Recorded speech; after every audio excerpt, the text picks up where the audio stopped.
So hello everyone, welcome back to my YouTube channel CA learners. तो आज की video है सारे ही सीए स्टूडेंट्स के लिए जिनकी भी एग्जाम्स अभी नवंबर 23 में फॉलो हो रही है। तो आज की वीडियो में मैं आपको कुछ ऐसी बातें बताऊंगी जो कि अभी आईसीएआई कुछ पिछले 2 या 3 अटेम्प्ट से ये ट्रेंड आईसीएआई कंटिन्यूसली फॉलो कर रहा है और इस ट्रेंड पे बहुत सारे बच्चे जो है ना वो मिस आउट कर देते हैं। यही कारण है शायद कि 100 बच्चे जो कि एग्जाम्स में अगर बैठ रहे हैं तो वो सारे मेहनत करके जाते हैं, लेकिन सिर्फ 10 या 15 बच्चे क्यों पास कर पा रहे हैं उन एग्जाम्स को। तो वो 85 बच्चे ऐसे कुछ तो मिस्टेक कर रहे हैं ना। तो वो जो मिस्टेक्स आप कर रहे हो ना, अभी आप कर लो। 3 महीने हैं अभी हमारे पास, जितनी गलतियां करनी है कर लो। अभी की सारी गलतियां माफ हो जाएगी, लेकिन एग्जाम में की हुई एक एक गलती काउंट करी जाएगी और साथ ही में बहुत लंबे टाइम तक उसका रिग्रेट रहेगा। तो बिना ज़्यादा टाइम वेस्ट किए सीधे स्टार्ट करते हैं अपने फर्स्ट पॉइंट से। इवन ये वाली जो बात है ना, मैं कई बार अपनी वीडियोस में बता चुकी हूँ और जो भी अपनी एग्जाम्स क्लियर कर चुके हैं सीए की, वो सभी लोग इस बात से अग्री करेंगे कि सीए कोर्स को क्लियर करने के लिए, सीए एग्जाम्स को क्लियर करने के लिए हमें 100% कोर्स करने की कोई ज़रूरत नहीं रहती है।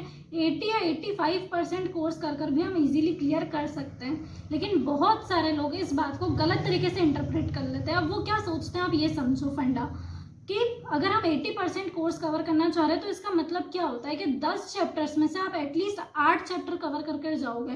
पर हम क्या करते हैं कि 10 चैप्टर्स कवर करते हैं और उस 10 चैप्टर में से अगर 10 क्वेश्चन है तो हर चैप्टर में से हम वो 8-8 क्वेश्चन कर लेते हैं और वो हर 2 क्वेश्चन या फिर कुछ ऐसे कंसेप्ट जो है वो हम लीव कर देते हैं, क्योंकि वो कंसेप्ट या तो हमको समझ नहीं आ रहे हैं या फिर हमको लग रहा है कि यार ये इतने इंपॉर्टेंट कंसेप्ट थोड़ी ना है। बस अगर आप ये चीज़ कर रहे हो ना तो आपने यहाँ पर ही गलती कर दी। और इस गलती से देखो अब एग्जाम्स में क्या होगा कि जो आपने 8 क्वेश्चंस करे थे वो तो ठीक है, 1-2 क्वेश्चंस आएंगे सही उसमें से भी, लेकिन वो जो हर 2 क्वेश्चन या हर 2 कंसेप्ट आपने छोड़ा है, जो आपको लग रहा है कि मैंने तो 80% कोर्स कवर कर लिया अपने कोर्स का, तो वो 2 क्वेश्चन जो आपने लीव करे हैं ना, अगर अभी आप रख लो कि वो 2 क्वेश्चन ही एग्जाम्स में सबसे ज़्यादा आने वाले हैं, क्योंकि आईसीएआई का यही तो ट्रेंड है कि जो क्वेश्चंस आपको इंपॉर्टेंट नहीं लग रहे हैं, एकदम अनएक्सपेक्टेड क्वेश्चंस आईसीएआई डेफिनेटली पूछता है। जो टफ क्वेश्चंस लग रहे हैं, जो स्टूडेंट्स को एक बार में समझ नहीं आ रहे हैं, वो क्वेश्चंस ही एग्जाम में आने वाले थे और वो क्वेश्चंस ही आपने छोड़ दिए और आपको लग रहा है कि मैंने तो 80% कोर्स करा है ना, तो फिर मैं पास क्यों नहीं हो पा रहा हूँ। तो आप इसीलिए पास नहीं हो पा रहे हो। तो जो भी चैप्टर आप कर रहे हो, आप 10 में से 8 चैप्टर करो, 2 चैप्टर्स आप बेशक छोड़ कर जाओ, लेकिन वो जो 8 चैप्टर्स आप कर रहे हो ना, अगर उसमें से आपने 1 या 2 कंसेप्ट छोड़ दिए तो फिर ये वाला लॉजिक अप्लाई नहीं होगा। अभी सीए स्टूडेंट्स को एग्जाम क्लियर करने में सबसे बड़ी प्रॉब्लम ये आ रही है कि syllabus is too lengthy and it is actually becoming very difficult to revise it multiple times. लेकिन इसका बहुत सिंपल सा सोल्यूशन ये है कि अगर अभी हमारे पास 80 to 100 इंपॉर्टेंट क्वेश्चंस की लिस्ट होती है तो हम उसी क्वेश्चंस को मल्टीपल टाइम्स रिवाइज कर सकते हैं वेरी इजीली। और एटलीस्ट हम ट्राई कर सकते हैं कि उन इम्पॉर्टेंट क्वेश्चंस या फिर कंसेप्ट में से हमारा एक भी क्वेश्चन या कंसेप्ट नहीं रह जाए। और इसी के लिए स्टडी बडी क्लब आपके लिए लेकर आ गए हैं इम्पॉर्टेंट क्वेश्चंस की लिस्ट और साथ ही में उसके answer for CA inter students, group 1 के लिए भी एंड ग्रुप 2 स्टूडेंट्स के लिए भी। And this important questions are decided on the basis of last 6 to 9 attempts के पेपर एनालिसिस करने के बाद, MTPs एंड RTPs को स्टडी करने के बाद ही इस लिस्ट को तैयार किया गया है। And you can expect 70 to 80 marks easily from this important questions list. तो इसकी प्राइस भी काफ़ी मिनिमम है, 2 to 3,000 है, और उसमें भी अगर आप मेरा कोड यूज़ करते हैं सीए लर्नर्स तो आपको एडिशनल डिस्काउंट मिल जाएगा। एंड साथ ही में पिछले अटेम्प्ट्स में भी काफ़ी स्टूडेंट्स जिनका 3 to 4 अटेम्प्ट्स ऑलरेडी लग चुके थे, उन्होंने इस लिस्ट की मदद से अपने एग्जाम्स को क्लियर करा है। और अगर आप भी इंपॉर्टेंट क्वेश्चंस एंड आंसर्स की लिस्ट को लेना चाहते हैं तो आपको इसके लिए डाउनलोड करना पड़ेगा स्टडी बडी क्लब की एप्लीकेशन, जिसकी लिंक मैंने आपको डिस्क्रिप्शन में देख रखी है।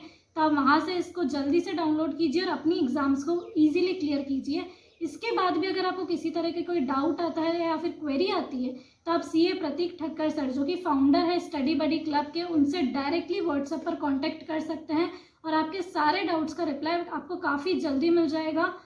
नेक्स्ट पॉइंट फिर ये है कि क्या होता था जब, जैसे मेरे सीए इंटर का अटेम्प्ट था नवंबर 20 में, तो हमारे टाइम तक भी ये चीज़ें होती थी कि डायरेक्ट क्वेश्चंस काफ़ी आते थे। मतलब इतने डायरेक्ट क्वेश्चंस पेपर में आए थे कि आप इजीली एग्जाम्स को क्लियर कर सकते हो। 30-40 नंबर आप एटलीस्ट उन डायरेक्ट क्वेश्चंस के भरोसे ही ला सकते हो। लेकिन अगर अभी हम 1 या 2 अटेम्प्ट्स के पिछले पेपर्स देखें आईसीएआई के, तो उसमें हमको ये चीज़ पता चलेगी कि जो डायरेक्ट क्वेश्चंस का नंबर है ना वो रिड्यूस होता जा रहा है और केस स्टडी बेस्ड क्वेश्चंस आपको ज़्यादा दिखेंगे जिसमें हमको बहुत ज़्यादा सोचना पड़ता है। लेकिन अभी भी हमारी तैयारी किस हिसाब से हो रही है, बेसिकली थ्योरी सब्जेक्ट्स के लिए बात है।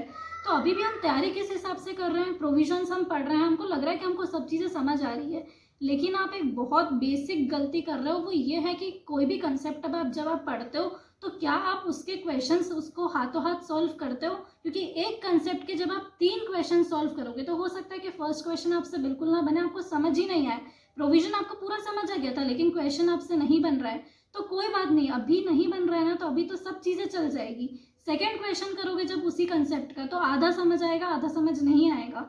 और थर्ड क्वेश्चन जब करोगे ना तब आप खुद से उसको सॉल्व करने लग जाओगे, आपको खुद चीज़ें समझ आने लग जाएगी। और जब पेपर में उसी कंसेप्ट से रिलेटेड कोई नया क्वेश्चन भी आ जाएगा ना तो एटलीस्ट आपकी थिंकिंग स्किल्स जो है ना वो अब अपने आप पे काम करेगी। Case study based question solve करने की बहुत अलग अप्रोच रहती है। एग्जाम्स में 2 पेज की केस स्टडी आएगी बाय चांस, तो हम 15 से 20 मिनट तो उसको पढ़ने में और समझने में लगा देंगे, और उसके बाद भी क्या गारंटी है कि जिस क्वेश्चन को आपने 20 से 25 मिनट अपने दिए वो क्वेश्चन आप एग्जाम में सही कर ही आ रहे हो सकता है वो क्वेश्चन आपने लास्ट में अटेम्प्ट ही नहीं करा। तो यही गलती हो जाती है जिसकी वजह से हमारा पेपर भी कंप्लीट नहीं हो पाता है और 10-12 नंबर का क्वेश्चन तो हम अटेम्प्ट ही नहीं कर पाते हैं। और इस गलती से बचने के लिए 2 ऑप्शन है आपके पास। फर्स्ट, या तो आप एक प्रॉपर वीडियो देखो सीए स्पेसिफिक के लिए कि कैसे केस स्टडी बेस्ड क्वेश्चंस को अटेम्प्ट किया जाता है, या फिर अगर आपने किसी फैकल्टी के लेक्चर्स लिए तो उन्हीं फैकल्टी से समझो कि कैसे केस स्टडी बेस्ड क्वेश्चंस को हम अप्रोच कैसे रहती है उसकी। या फिर अगर आप चाहो तो मैं भी इसके ऊपर सेपरेट वीडियो बना सकती हूँ कि मेरी क्या अप्रोच रहती है केस स्टडी बेस्ड क्वेश्चंस को अटेम्प्ट करने की। नेक्स्ट चीज़ और सबसे इम्पॉर्टेंट चीज़ तो फिर यह रहेगी कि आप खुद ही ज़्यादा से ज़्यादा क्वेश्चंस प्रैक्टिस करने की कोशिश करो, क्योंकि यही सबसे ज़्यादा इम्पॉर्टेंट है। जैसे ही, क्योंकि एक आप सुनोगे और एक खुद करोगे, तो जब खुद करोगे ना तभी चीज़ें बेहतर तरीके से समझ आएगी।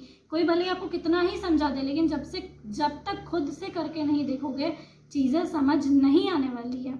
नेक्स्ट पॉइंट फिर ये रहेगा कि ICAI मैट के जब भी हम कोई क्वेश्चन सॉल्व करते हैं, प्रैक्टिकल सब्जेक्ट्स के लिए बात मैं आपको बता रही हूँ, तो उसमें क्या होगा कि पूरे कोर्स में 2 से 3 क्वेश्चन या मैक्सिमम 4 या 5 क्वेश्चन ऐसे रहते हैं जो कि ICAI ने गलत सॉल्व करे हुए रहते हैं। तो अब ये एक फ्लॉ हो गया, ठीक है, इस फ्लॉ को हमको एक्सेप्ट करना पड़ेगा। इस पर हम अगर लड़ाई करें कि ऐसा क्यों है वो है तो कोई मतलब नहीं है, फालतू तर्क कर इसको हमको एक्सेप्ट करना पड़ेगा कि ICAI ने कुछ क्वेश्चंस गलत सॉल्व कर रखे हैं। मतलब सेम कंसेप्ट के अगर 2 क्वेश्चन है तो ऊपर कुछ और अप्रोच करिए और नीचे कुछ और अप्रोच करिए, और उस क्वेश्चन को अगर आपने अपनी अप्रोच से सॉल्व करा या फिर ICAI के खिलाफ जाकर सॉल्व करा और जिससे कि आपका आंसर वेरी कर रहा है या फिर आपकी स्टेप्स वेरी कर रही है, तो आपको यहाँ पर उस क्वेश्चन के फुल मार्क्स नहीं मिलेंगे। तो हमको ये क्या करना पड़ेगा कि ICAI ने जिस क्वेश्चन को जिस तरीके से सॉल्व करा है और अगर वो थोड़ा बहुत गलत भी है तो हमको उसको एक्सेप्ट करना पड़ेगा, उसको ऐसे कैसे ही लेना पड़ेगा कि ठीक है गलत है ना, तो आपको वो गलत क्वेश्चन ही, गलत आंसर ही एग्जाम में लिख कर आना है, तभी आपको मार्क्स मिलेंगे। तो ये क्वेश्चन जैसे कि अगर इंटर के स्टूडेंट्स हैं तो कॉस्ट में, FM में, अकाउंट्स में ऐसे क्वेश्चंस आपको मिल सकते हैं जहाँ पर कुछ हमको लगता है कि यार ये चीज़ें गलत है सामने ही जो दिख रही है, बट फिर भी हमको उसको एज इट इज़ ही सॉल्व करना पड़ेगा। और ऐसे क्वेश्चंस को आप मार्क करते हुए चलो अभी, और एग्जाम के 1.5 डेज बिफोर इन क्वेश्चंस को ज़रूर से देख कर जाना कि ये क्वेश्चन ऐसे ऐसे ही होंगे, ठीक है। अब लास्ट और सबसे ज़्यादा इम्पोर्टेंट पॉइंट जो कि कवर करने वाली हूँ मैं वो ये रहेगा कि अगर हम देखें तो पिछले अटेम्प्ट में May 23 वाले अटेम्प्ट में CA फाउंडेशन में मैथ्स का पेपर काफ़ी टफ आया था, CA इंटरमीडिएट टेक्स्ट का पेपर बहुत ज़्यादा टफ आया था, और CA फाइनल में SFM का पेपर अनएक्सपेक्टेडली बहुत ज़्यादा टफ आ गया था।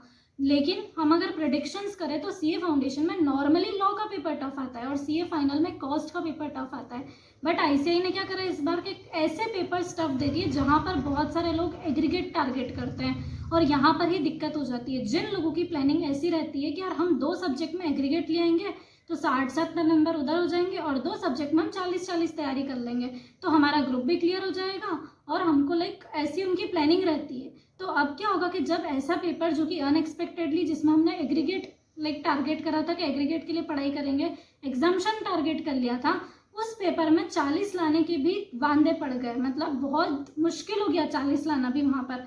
तो ये एग्जाम्शन भी गया हाथ से, ग्रुप भी क्लियर नहीं हुआ, और जहाँ पर 40 टारगेट करे थे वहाँ तो 40 ही आएंगे, या फिर हो सकता है कि वहाँ पर 40 भी ना आ पाए। तो उस तरीके से पूरी स्ट्रेटेजी यहाँ पर फेल हो जाती है। तो आपको अपनी स्ट्रेटेजी को ऐसे रखना ही नहीं है कि 2 सब्जेक्ट में एग्जामिशन टारगेट करेंगे और 2 सब्जेक्ट में 40-40 टारगेट करेंगे, क्योंकि अगर आप टारगेट ही उतना करोगे तो आपके नंबर इतने आएंगे ही नहीं। जब टारगेट आप 80 या 85 मार्क्स का करोगे, उस हिसाब से प्रिपरेशन करोगे, तब जाकर आप एटलीस्ट 60 या 50 नंबर ला पाओगे। आपको क्या लगता है कि चीज़ें बहुत आसान है करना, 60 नंबर लाना बहुत ईजी है? ये हमारे 12th के एग्ज़ाम्स थोड़ी ना हैं कि 90 नंबर आ जाएंगे बच्चों के आसानी से। तो आपको अपनी तैयारी बहुत ज़्यादा स्ट्रिक्ट रखनी पड़ेगी, बहुत ज़्यादा आपको तैयारी करनी पड़ेगी, तब जाकर आप एटलीस्ट क्लियर कर पाओगे। और फिर उतना भी मुश्किल काम नहीं है अगर आप अच्छे से प्रिपेयर कर रहे हो तो। और आज की वीडियो अगर आपको पसंद आई हो तो वीडियो को लाइक करना ना भूलें, चैनल को सब्सक्राइब करना ना भूलें। So thank you so much for watching, bye.